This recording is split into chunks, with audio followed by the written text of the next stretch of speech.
নমস্কার বন্ধুরা, আপনাদের সকলকে স্বাগত জানাই আমার গল্প অনুরাগীতে। আপনাদের মনের মতো গল্প শোনার সেরা ঠিকানা গল্প অনুরাগী। এখানে আপনারা শুনতে পাবেন বিভিন্ন নামী এবং অনামী লেখকদের বিভিন্ন ধরনের গল্প। চলুন আজ আমরা শুনব শরদিন্দু বন্দ্যোপাধ্যায়ের রমণীর মন। কৃষ্ণপক্ষের অষ্টমী তিথি, দুপুর রাত্রে গাঁয়ের জমিদার বাড়িতে ডাকাত পড়ল। 25 জন ঘোর সাওয়ার ডাকাত মশাল জ্বালিয়ে বাড়ি ঘেরাও করল। জমিদার অবনীধর রায় নিজের শয়নকক্ষে সস্ত্রীক ঘুমোচ্ছিলেন। বাইরে গণ্ডগোল শুনে তার ঘুম ভেঙে গেল। তিনি কড়া মেজাজের মানুষ, ভৃত্য পরিজনের বেয়াদপি সহ্য করেন না। ভাবলেন চাকর এবং দারোয়ানরা মদ খেয়ে বাইরে হুল্লোড় করছে। তিনি ঘুম চোখে ঘরের দোর খুলে সদর বারান্দায় বেরিয়ে এলেন। ডাকাতের সর্দার এবং তার কয়েকজন সঙ্গী ওত পেতেছিল। তারা একসঙ্গে তার ঘাড়ে লাফিয়ে পড়ল। অবনীধর ধরাশায়ী হলেন। ডাকাতেরা তাকে টেনে তুলে দালানের একটা থামে দড়ি দিয়ে আষ্টে পৃষ্ঠে বাঁধিল। জমিদারবাবু চিৎকার করে চাকরদের নাম ধরে ডাকতে লাগলেন, কিন্তু কেউ এলো না। ডাকাতের সর্দার অট্টহাসি হেসে বলল, কাকে ডাকছো? কেউ নেই, সব পালিয়েছে। তারপর নিজের দলের লোকদের বলল, লুট আরম্ভ করো। টাকা কড়ি সোনাদানা সব নেব, বাজে মাল নেব না, যাও। লুটপাট শুরু হয়ে গেল। ডাকাতের সর্দার জমিদারের শয়নকক্ষে প্রবেশ করল। শখানেক বছর আগেকার ঘটনা। সিপাহী যুদ্ধের আগুন নিভেছে, কিন্তু ছাই ঠান্ডা হয়নি। যেসব সিপাহী ইংরেজের বিরুদ্ধে লড়েছিল তাদের মধ্যে অনেকেই শ্যামকুল দুই হারিয়েছে। বেশিরভাগই যুদ্ধবৃত্তি ছেড়ে নিজের গাঁয়ে গিয়ে লুকিয়ে আছে। অল্প সংখ্যক সিপাহী ছোট ছোট দল তৈরি করে ডাকাতি করে বেড়াচ্ছে। তাদের মতলব লুটপাট করে কিছু অর্থ সংগ্রহ করবে, তারপর নতুন জায়গায় গিয়ে ভালো মানুষ সেজে সংসার পেতে বসবে। পশ্চিম বাংলার রায়নগর গ্রামে এই রকম একদল ডাকাত হানা দিয়েছিল। রায়নগরের রায়রা 4 পুরুষের জমিদার। তারা অপব্যয়ী ছিলেন না। 4 পুরুষ ধরে অনেক ধন সঞ্চয় করেছিলেন। গ্রামে পাকা বাড়ি, বাগান, পুকুর, দেব মন্দির করেছিলেন। অবনীধর রায় এই বংশের চতুর্থ পুরুষ। বয়স বেশি নয়, আনুমানিক 35 বছর। যেমন তেজস্বী আকৃতি, তেমনি গম্ভীর রাশভারী প্রকৃতি। বাল্যকালে তার একবার বিয়ে হয়েছিল, কিন্তু কৈশোর অতিক্রম করবার আগেই সেই স্ত্রী মারা যায়। তারপর অনেক দিন বিয়ে করেননি। বছর 5 আগে দ্বিতীয়বার দ্বার পরিগ্রহ করেছেন। নতুন স্ত্রী সরজুর বয়স এখন 20-21, সন্তানাদি হয়নি। বেশ সুখে শান্তিতে দিন কাটছিল। হঠাৎ দুপুর রাত্রে ডাকাতদের আক্রমণ, যেন বিনা মেঘে বজ্রপাত। মুহূর্ত মধ্যে সব তছনছ হয়ে গেল। সরোজের ঘুম একটু দেরিতে ভেঙেছিল। সে আঁচল খসা গায়ে বিছানায় উঠে বসে ব্যাকুল চোখে এদিক ওদিক চাইছিল।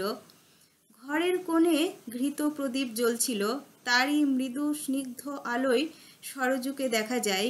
গায়ের রং একটু চাপা, কিন্তু মুখ ও দেহের গড়ন অতুলনীয়। রজনীগন্ধার ছড়ের মতো কৃশাঙ্গী, কিন্তু সর্বাঙ্গে ভরা যৌবনের প্রাচুর্য। কাঁধে পিঠে চুলের ঢাল এলিয়ে পড়েছে। বাঁ হাতে মশাল, ডান হাতে প্রকাণ্ড কাটারি নিয়ে একটা দৈত্যের মতো লোক ঘরে ঢুকেছে দেখে সরজু ভয় পেয়ে চিৎকার করে উঠল, কে কে তুমি, কি চাও? ডাকাতের সর্দার উত্তর দিল না। রক্তাভ চোখ মেলে খাটের দিকে এগিয়ে আসতে লাগলো। সরজু গলার মধ্যে অব্যক্ত শব্দ করে আঁচলে মুখ ঢাকল। এই ভীষণ আকৃতির লোকটার দিকে তাকাতেও ভয় করে। লোকটা খাটের পাশে এসে দাঁড়ালো। কিছুক্ষণ সরজুর খলিত বসন অর্ধনগ্ন দেহের পানে চেয়ে থেকে কর্কশ স্বরে বলল, মুখ খোলো, নইলে কাপড়ে আগুন লাগিয়ে দেব। কাঁপতে কাঁপতে সরজু মুখ খুলল, কিন্তু চোখ বুজে রইল। লোকটা মশাল তার মুখের কাছে এনে ভালো করে মুখখানা দেখল। তারপর আগের মতোই কঠিন স্বরে বলল, এসো আমার সঙ্গে, আমরা লুট করতে এসেছি, তোমাকেও লুটে নিয়ে যাব, আজ থেকে তুমি আমার। সরজু বিভীষিকাপূর্ণ চোখ খুলে চিৎকার করে কেঁদে উঠল। ডাকাত সর্দার অমনি কাটারি উঁচিয়ে তাকে মারবার উপক্রম করল। সরজু আর সহ্য করতে পারল না, অজ্ঞান হয়ে বিছানায় লুটিয়ে পড়ল। ডাকাত সর্দার কাটারি কোমরে গুঁজে সরজুকে এক হাতে জড়িয়ে বিছানা থেকে তুলে নিয়ে কাঁধে ফেলল, যেন তার দেহটা শিশুর দেহ। তারপর মশাল তুলে ঘরের বাইরে চলল। বাড়ির অন্য ঘরগুলোতে নানা রকম শব্দ হচ্ছে, খটাখট, ঝনঝন, তার সঙ্গে ডাকাতদের কর্কশ চিৎকার। তারা বাক্স, প্যাটারা, সিন্দুক ভেঙে লুট করছে। 1 ঘন্টা পরে ডাকাতেরা পটলা হাতে নিয়ে বেরিয়ে এলো। তখন কৃষ্ণাষ্টমীর চাঁদ গাছের মাথা ছাড়িয়ে উঁচুতে উঠেছে। জমিদারবাবু থামে বাঁধা ছিলেন। সর্দার সরজুর সংজ্ঞাহীন দেহ কাঁধে নিয়ে সামনে গিয়ে দাঁড়ালো। অট্টহাসি হেসে বলল, আমরা চললাম জমিদারবাবু, তোমার বউকেও নিয়ে চললাম, তুমি আবার বিয়ে করো। তারপর ডাকাতেরা মশাল নিভিয়ে ঘোড়ার পিঠে চড়ে বসল। চাঁদের আলোয় ঘোড়া ছুটিয়ে দিল। গ্রামের উত্তর দিকে ক্রোশখানেক দূরে বন আরম্ভ হয়েছে। 10 ক্রোশ জুড়ে ঘন শাল পিয়ালের বন। ডাকাতেরা বনের মধ্যে প্রবেশ করল। বনের মাঝখানে একটুখানি ভোলা জায়গা। প্রকাণ্ড গাছপালা যেন চারিদিক থেকে এগিয়ে আসতে আসতে মন্ত্রপুত গণ্ডির বাইরে থেমে গেছে। ডাকাতেরা এইখানে এসে ঘোড়া থেকে নামল। চাঁদের আলো এখন বেশ উজ্জ্বল হয়েছে, মুখ চেনা যায়। ডাকাত সর্দার সরজুর অচৈতন্য দেহ একপাশে ঘাসের উপর শুইয়ে দিয়ে অন্য ডাকাতদের বলল, ভাই সব, আজ আমাদের শেষ ডাকাতি। আজ আমরা যা লুট করেছি তাতে অনেক দিন চলবে। এসো লুটের মাল ভাগ করে নিই, তারপর যার যেদিকে ইচ্ছে চলে যাব, আর আমাদের দেখা সাক্ষাৎ হবে না। সকলে সায় দিল। তারপর লুটের সোনা, রূপো, গয়না, টাকা, মোহর সমান ভাগ করে যে যার পুটলিতে বাঁধল।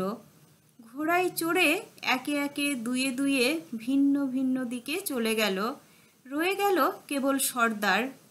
সকলে অন্তর্হিত হবার পর সর্দার সরজুর পাশে ঘাসের উপর গিয়ে বসল। সরজুর দেহ শিথিল, মুখে গভীর নিদ্রার ভাবহীনতা। এখনো তার জ্ঞান হয়নি। সর্দার তার মুখের কাছে মুখ ঝুঁকিয়ে দেখল, বুকের মাঝখানে হাত রেখে বুকের ধুকধুকুনি অনুভব করল। তারপর তার দেহের ঊর্ধ্বভাগ সবলে টেনে নিয়ে নিজের বুকে চেপে ধরল। এই সময় সরজুর জ্ঞান হলো। তার শরীরের স্নায়ুপেশি শক্ত হলো। সে চোখ খুলে চাইল, তারপর শিউরে উঠে চোখ বন্ধ করল। তার শরীর আবার শিথিল হয়ে এলিয়ে পড়ল। সর্দার সেই অবস্থাতেই সরজুকে পাঁজাকোলা করে তুলে উঠে দাঁড়ালো। একবার চারিদিকে ঘাড় ফেরালো, কেউ কোথাও নেই। কেবল ঘোড়াটা চাঁদের আলোয় কিছু দূরে দাঁড়িয়ে আছে। সর্দার তখন সড়কে বুকের কাছে নিয়ে একটা গাছের অন্ধকার ছায়ার দিকে চলল। রাত্রি শেষ হয়ে আসছে, চাঁদ পশ্চিম দিকে একটু ঢলেছে। বনের মধ্যে পাখিরা থেকে থেকে ডেকে উঠছে। সর্দার সরজুকে কাঁধে ফেলে গাছের ছায়া থেকে বেরিয়ে এলো। ঘোড়ার কাছে এসে এক লাফে ঘোড়ার পিঠে চড়ে বসল। তারপর উত্তর দিক লক্ষ্য করে ঘোড়া চালালো। জমিদার অবনীধর রায় সারা রাত্রি থামে বাঁধা রইলেন। তার চাকর বাকর ডাকাতদের সাড়া পেয়ে পালিয়েছিল, তারা আর ফিরে এলো না। ডাকাতের হাতে যদি বা প্রাণ বেঁচেছে, ফিরে এলে মালিকের হাতে প্রাণ যাবে। তারা দেশান্তরী হলো। রাত্রে গ্রামবাসীরা সবাই জানতে পেরেছিল যে জমিদারের বাড়িতে ডাকাত পড়েছে, কিন্তু কেউ দ্বার খোলেনি। সূর্যোদয়ের পর যখন তারা নিঃসংশয়ে বুঝল যে ডাকাতেরা চলে গেছে, তখন গুটি গুটি এসে জমিদারের বাড়িতে উপস্থিত হলো। ডাকাত পড়েছিল শুনে তারা ঘোর বিস্ময় প্রকাশ করল। তারপর জমিদারবাবুর বন্ধন খুলে দিল। অবনীধর রায় গুরুতর আহত হননি বটে, কিন্তু তার দেহ অক্ষত ছিল না। উপরন্তু তার দেহের চেয়ে মনের ক্ষতই বেশি হয়েছিল। গ্রামবাসীরা যখন শুনল যে ডাকাতেরা তার স্ত্রীকে ধরে নিয়ে গেছে, তখন তাদের বিস্ময় ও হা হুতাশ চতুর্গুণ বেড়ে গেল। একজন মাতব্বর লোক বলল, কালে কালে এসব হচ্ছে কি? আগেও ডাকাত পড়তো, কিন্তু তারা মেয়ে মানুষের গায়ে হাত দিত না। এরা নিশ্চয়ই বাংলাদেশের ডাকাত নয়, চাষারে খোট্টা ডাকাত, তাই এত আস্পর্ধা। জমিদারবাবু বললেন, ডাকাতের সর্দারকে আমি চিনতে পেরেছি। অ্যাঁ, চিনতে পেরেছেন? কে কে? খগেশ্বর নন্দী। অ্যাঁ, খগা নন্দী? তার এই কাজ? 10 বছর আগে খগা এই গ্রামেরই ছেলে ছিল। জন্ম অবধি দুরন্ত এবং দুঃশীল। যতই তার বয়স বাড়তে লাগলো, ততই সে অসহ্য রকম দুরাচার হয়ে উঠল। তারপর একদিন সে এমন একটা অকথ্য দুষ্কার্য করল যে জমিদার অবনীধর বাবু তাকে গ্রাম থেকে তাড়িয়ে দিলেন। গ্রামে এক বুড়ি পিসি ছাড়া খগার কেউ ছিল না। সে গ্রাম ছেড়ে চলে গেল, শহরে গিয়ে ইংরেজের সিপাহী দলে ভর্তি হলো। সেই থেকে গ্রামের লোক তার কোনো খবর রাখত না। এতদিন পরে আবার তার আবির্ভাব। সপ্তাহখানেকের মধ্যে জমিদার বাবু সুস্থ হয়ে উঠলেন, কিন্তু তার মনের মধ্যে আগুন জ্বলছে। 4 পুরুষের সঞ্চিত টাকা কড়ি সোনাদানা গিয়েছে যাক, জমিদারি আছে, টাকা আবার হবে। কিন্তু ডাকাত তার স্ত্রীকে অপহরণ করে নিয়ে গেছে, এই মর্মদাহ নিরন্তর তাকে দগ্ধ করছে। শ্রুতিসাধ্যী সরজু অবশ্য আত্মহত্যা করেছে, কিন্তু খগা যতদিন বেঁচে আছে ততদিন তার বুকের আগুন নিভবে না। অবনীধর রয় চারদিকে গুপ্তচর পাঠালেন। অল্প দিনের মধ্যেই 2-3 জন গুপ্তচর ফিরে এসে খবর দিল যে ডাকাতের দল ছত্রভঙ্গ হয়ে পড়েছে। যার যেদিকে খুশি চলে গেছে, অনেক টাকা পেয়েছে, তারা আর ডাকাতি করবে না।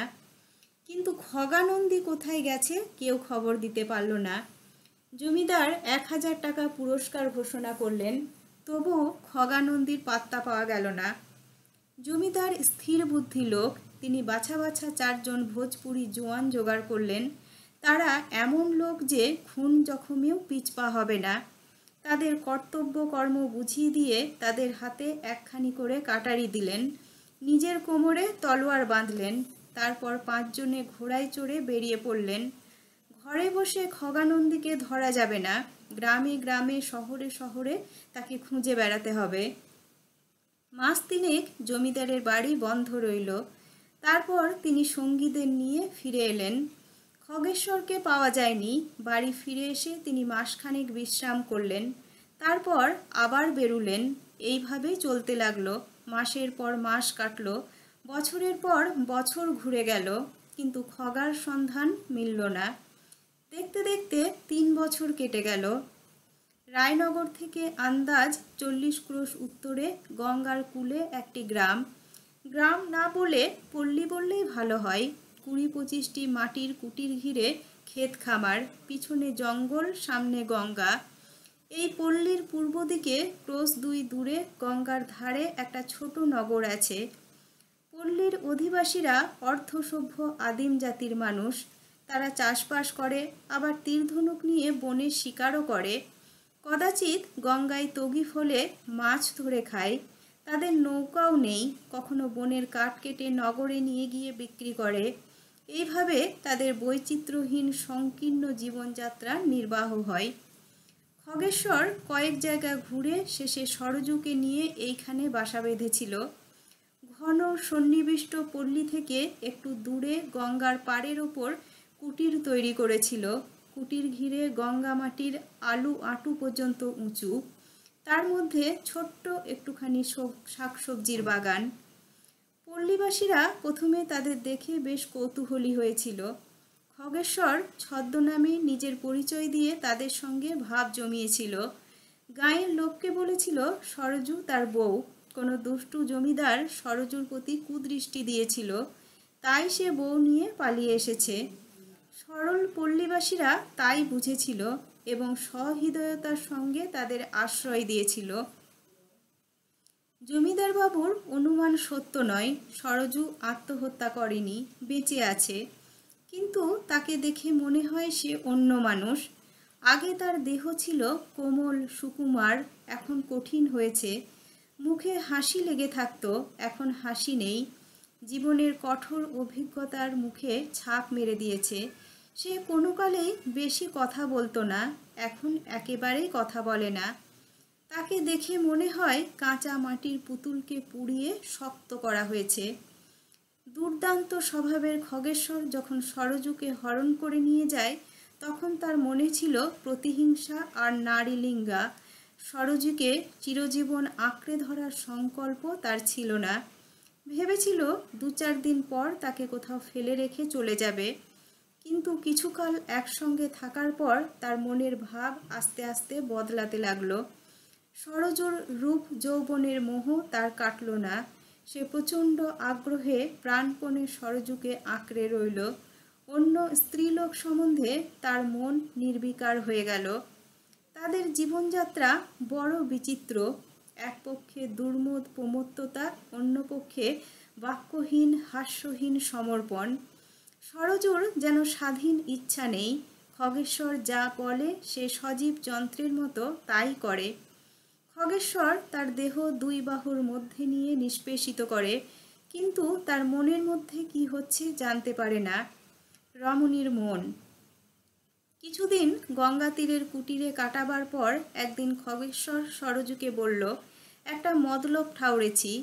আমি নগরে যাচ্ছি, ফিরতে বেলা গড়িয়ে যাবে। তুমি রেঁধে বেড়ে রেখো, এসে খাবো। সরযু কোনো প্রশ্ন করল না, কেবল ঘাড় নাড়ল।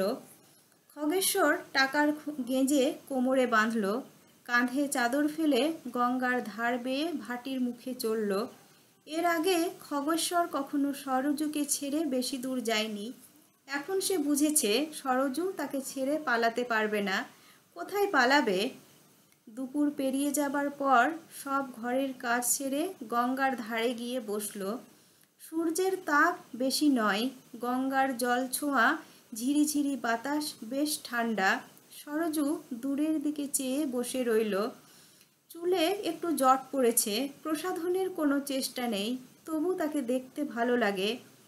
অনেকক্ষণ বসে থাকার পর সে দেখতে পেল দূরে ভাটির দিকে গঙ্গার ধারা যেখানে বাঁক নিয়েছে সেখানে একটি জেলে ডিঙি দেখা দিয়েছে। ডিঙিতে কেবল একটি মানুষ, সে দাঁড় টানছে। সরযুর দিক থেকে তার পিঠ দেখা যাচ্ছে, মুখ দেখা যাচ্ছে না। ডিঙি আরও কাছে এলে সরযু চিনতে পারল মানুষটা খগেশ্বর। তার ঘামে ভেজা গায়ে সূর্যের আলো চকচক করছে। 2 বলিষ্ঠ বাহুতে 2টি দাঁড় ধরে সে উজান বেয়ে এগিয়ে আসছে। সরযুর কপালে বিস্ময়ের রেখা পড়ল, সে সেই দিকেই চেয়ে রইল। প্রায় আধ ঘন্টা পর সরযু যেখানে বসেছিল সেখানে খগেশ্বরের ডিঙি এসে লাগল। খগেশ্বর সরযুর দিকে ঘাড় ফিরিয়ে হা হা করে হেসে উঠল। তারপর বলল, এসো এসো, দাঁড়টা ধরো। ডিঙির গলুইয়ে বাঁধা একটা দড়ির প্রান্ত সরযুর দিকে ছুঁড়ে দিয়ে সে ডিঙি থেকে 1 হাঁটু জলে নেমে পড়ল। তারপর ডাঙায় উঠে সরযুর হাত থেকে দড়ি নিয়ে ডিঙিটাকে টেনে বালির উপর তুলল। সারাক্ষণ সে কথা বলে চলেছে, 7 টাকা দিয়ে ডিঙি কিনেছি, কেমন সুন্দর নয়? ছোট বটে কিন্তু নতুন, শোলার মতো হালকা কিন্তু ভারী মজবুত। এই ডিঙিতে চড়ে গঙ্গায় মাছ ধরব, খ্যাপলা জাল কিনেছি, মাছ ধরে নিজেরা খাবো, গাঁয়ের লোকদের দেব। বেশি মাছ ধরলে নগরে বিক্রি করব। খুব খিদে পেয়েছে, নগরে একটা দোকানে জিলিপি আর কাঁচাগোল্লা খেয়েছিলাম, কিন্তু এতখানি দাঁড় টেনে সব হজম হয়ে গেছে। হা হা হা। তোমার জন্য মিষ্টি এনেছি, শাড়ি এনেছি, গামছা, আরও কত কি এনেছি। এরপর থেকে ওদের জীবনযাত্রায় একটা নতুনত্ব এলো। দুপুরবেলা খাওয়া দাওয়া সেরে ওরা ডিঙিতে ওঠে। মাঝগঙ্গায় গিয়ে মন্থর স্রোতের মুখে ডিঙি ভাসিয়ে দেয়। সরযু ডিঙির গলুইয়ে চুপ করে বসে থাকে। খগেশ্বর জাল হাতে নিয়ে উঠে দাঁড়ায়। খ্যাপলা জাল ফেলার কায়দা সে জানে। হাত ঘুরিয়ে জাল ছুঁড়ে দেয়, জাল চক্রাকার হয়ে জলে পড়ে।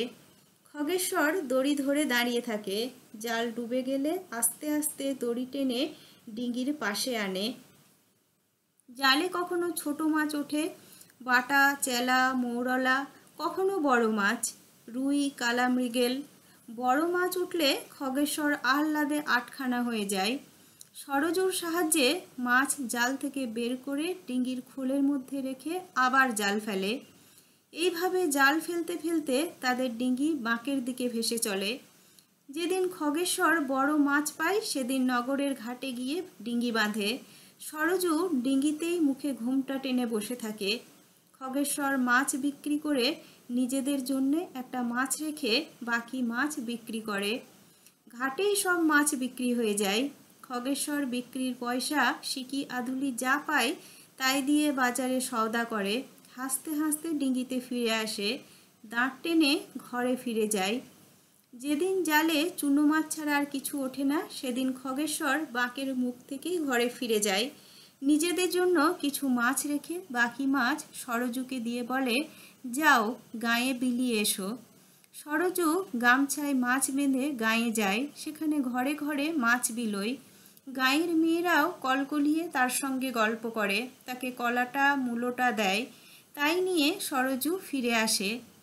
রাত্রির খাওয়া শেষ হলে সরজু নদীতে গিয়ে বাসন মেজে আনে। তারপর তার রাত্রি কাটে খগেশ্বরের বাহু বন্ধনের মধ্যে। এইভাবে একটি একটি করে বছর কাটতে থাকে। খগেশ্বর মাছ ধরে, সরজু গৃহকর্ম করে। যে মেয়ে আগে কখনো নিজের হাতে জল গড়িয়ে খায়নি সে রাঁধে, ঘর ঝাঁট দেয়, কাপড় কাচে, বাসন মাজে। আগেকার কথা তার মনে পড়ে কি না কে জানে।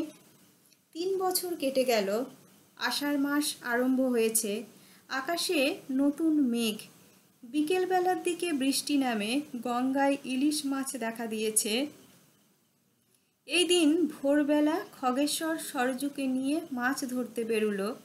আকাশ মেঘে ঢাকা, ইলশে গুঁড়ি বৃষ্টি পড়ছে। ইলিশ মাছ ধরার এই সময়। 4-5 বার জাল ফেলতেই গোটা 25 ইলিশ জালে উঠল। খগেশ্বর অট্টহাসি হেসে বলল, আজ কার মুখ দেখে উঠেছিলাম। চলো ঘরে ফিরে। নগরে যাব না, গাঁয়ের লোকেরা আমাদের অনেক দেয় থই। আজ ওদের পেট ভরে ইলিশ মাছ খাওয়াবো। ঘরে ফিরে সরজু একটা মাছ কুটে রাঁধতে বসলো। রান্না হলে খগেশ্বর ইলিশ মাছের রাই ঝোল খেয়ে বিছানায় লম্বা হলো। সরজু নিজে খেয়ে নদীতে বাসন মাজল। ততক্ষণ বেলা প্রায় 3 প্রহর। সরজু তখন একটা চুবড়িতে ইলিশ মাছগুলি নিয়ে চুবড়ি কাঁখে গাঁয়ে গেল। সরজুকে দেখে গাঁয়ের মেয়ের কোলকোলাহল করে যেন যে যার ঘর থেকে বেরিয়ে এলো। ইলিশ মাছ পেয়ে সবাই আনন্দে দিশাহারা। মাছ ভাগ করে নিয়ে তারা বকুল গাছের তলায় সরজুকে ঘিরে গল্প করতে বসলো। হাসি গল্পে ঘণ্টাখানেক কেটে গেল। কয়েকটি বালিকা গাঁয়ের দক্ষিণ প্রান্তের মাঠে খেলা করছিল। তারা হঠাৎ ছুটতে ছুটতে এসে হাঁপাতে হাঁপাতে বলল, ঘোড়ায় চড়ে 5 জন লোক আসছে, 5 জন ঘোড়সওয়ার। এমন অভাবনীয় ব্যাপার গাঁয়ে আগে কখনো ঘটেনি। মেয়েরা বাঁধ ভাঙা জলের মতো সেই দিকে ছুটল। কেবল সরজু একা বকুল তলায় বসে রইল। ঘোড়সওয়ার শুনেই সরজুর মনে খটকা লেগেছিল। সে আস্তে আস্তে উঠে একটা কুটিরের পিছনে লুকিয়ে রইল। কিছুক্ষণ পরেই মেয়েদের কলকলানির সঙ্গে ঘোড়ার আওয়াজ শোনা গেল। সরজু আড়াল থেকে কান পেতে শুনতে লাগলো। তারপরই শুনতে পেলে একজন পুরুষের গম্ভীর গলা। এ গাঁয়ে খগেশ্বর নন্দী নামে কেউ থাকে? অত্যন্ত পরিচিত গলা। সরজু আর দাঁড়ালো না। সকলের দৃষ্টি এড়িয়ে নিজের কুটিরের দিকে ছুটল। খগেশ্বর তখনও চিত হয়ে হাত পা ছড়িয়ে ঘুমোচ্ছিল। সরজু ছুটে এসে তার পাশে হাঁটু গেড়ে বসল।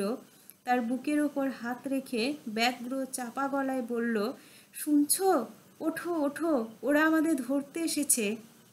খগেশ্বর তড়াক করে একেবারে উঠে দাঁড়ালো। ঘুমরাঙা চোখ চেয়ে বলল, কারা ধরতে এসেছে? সরজু উঠে দাঁড়ালো। পাংশু মুখে বলল, ওরা রায়নগর থেকে। জমিদার। দেয়ালের গায়ে খাঁড়ার মতো কাটারিটা ঝুলছিল। খগেশ্বর এক লাফে গিয়ে সেটা হাতে নিল। সরজু ভয়ার্ত স্বরে বলল, না না, ওরা 5 জন ঘোড়ায় চড়ে এসেছে। ওদের সঙ্গে তুমি একলা পারবে না। চলো আমরা পালিয়ে যাই। সরজু খগেশ্বরের খুব কাছে গিয়ে দাঁড়ালো। খগেশ্বর বলল, পালিয়ে যাব? কোথায় যাব? সরজু বলল, চলো ডিঙিতে করে গঙ্গার ওপারে চলে যাই। খগেশ্বরের মুখে আস্তে আস্তে একটা প্রকাণ্ড নিঃশব্দ হাসি ফুটে উঠল। সে এক খাবলায় সরজুকে শূন্যে তুলে নিয়ে নিজের বুকে চেপে ধরল। তারপর নামিয়ে দিয়ে বলল, চলো পালাই। টাকার গেঞ্জে কোমরে বেঁধে নিয়ে এক হাতে কাটারি, অন্য হাতে সরজুর হাত ধরে সে গঙ্গার ধারে গেল। ডিঙি ঠেলে দিয়ে ডিঙিতে দুজনে উঠে বসল। খগেশ্বর দু হাতে দাঁড় নিয়ে জলে ডোবালো। ডিঙি তীরের মতো পরপারের দিকে ছুটে চলল। দুরন্ত গঙ্গা, এপার থেকে ওপার দেখা যায় না। জমিদার অবনীধর রায় গায়ে খোঁজ খবর নিয়ে খোলা তলোয়ার হাতে যখন গঙ্গার তীরে এলেন, তখন ডিঙি অনেক দূর চলে গেছে। তার ওপরে ছিপছিপ করে বৃষ্টি আরম্ভ হয়েছে। আবছা আলোয় ধূসর জলের উপর কেবল একটা কালো বিন্দু দেখা যায়। নমস্কার বন্ধুরা, গল্পটি এখানেই শেষ হলো। কেমন লাগলো আপনাদের অবশ্যই আমাকে জানান। আর কেমন ধরনের গল্প শুনতে চাইছেন আপনারা সেটাও আমাকে জানান। আমি আপনাদের সেই ধরনের গল্প পড়ে শোনাবার চেষ্টা করব। আর হ্যাঁ বন্ধুরা, যারা এখনও আমার চ্যানেলটি সাবস্ক্রাইব করেননি তারা অবশ্যই সাবস্ক্রাইব এবং শেয়ার করে দিন। আপনাদের সহযোগিতায় আমার এগিয়ে চলার পথকে আরও সহজ করে তুলবে। ধন্যবাদ।